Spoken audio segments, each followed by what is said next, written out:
Hi guys, this time dito na naman tayo sa Twitter Storm 29ER.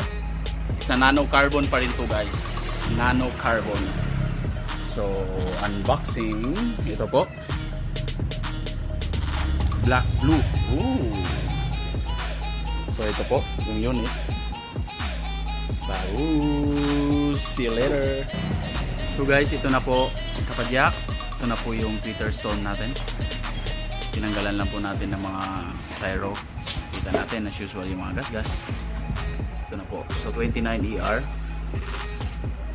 Size 19 yata to. 17. So no. 29ER size 17. Wow. Stormy. Black blue Twitter Storm 2.0. So yung speed natin din guys is a 1/13 speed. Goodness, ang daming pagpipilian. Yung stem para matanggalin yung mga fold, para malagay natin yung handlebar. So yan na po, na butang na nato ang handlebar. Nakabit na po natin yung handlebar. So next, buksan na po natin yung mahiwagang box na kasama ng ating Twitter Storm 2.0 29ER 1/13 speed.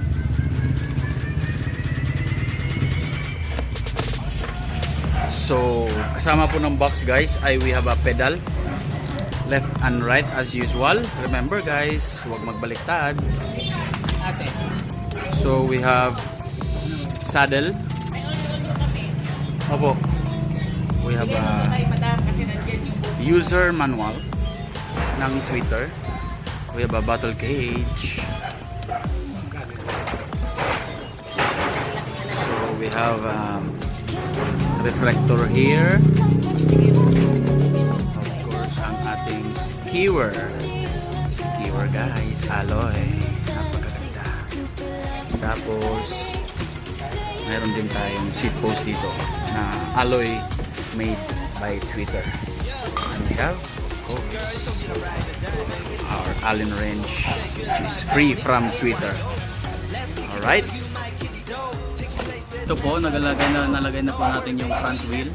Sama naman po yung, of course, yung quick release na skewer natin. Inaayos na po ni partner yung, mabilis lang po yung assemble guys. Ito po. Yan po, inayos lang po yung seat post ng saddle.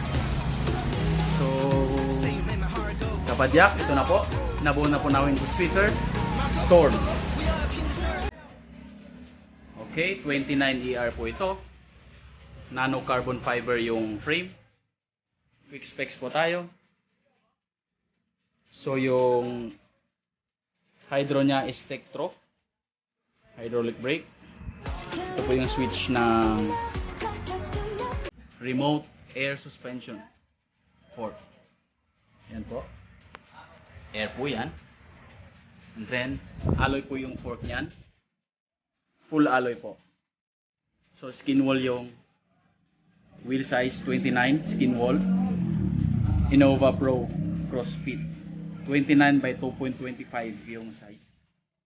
Ang laki, lapad. Apo, retrospect po yung hubs, quick release.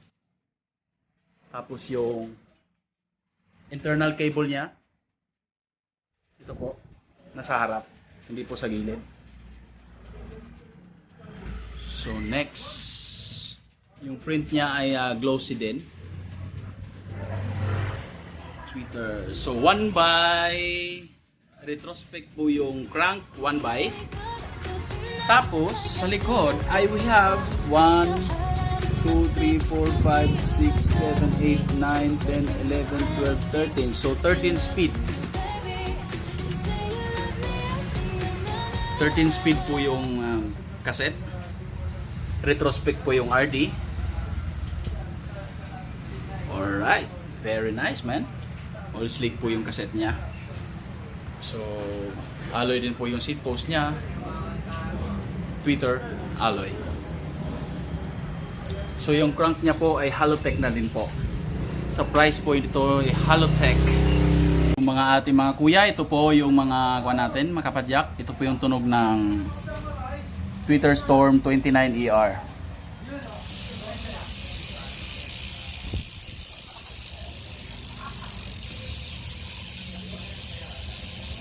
Tunog mayaman na din po.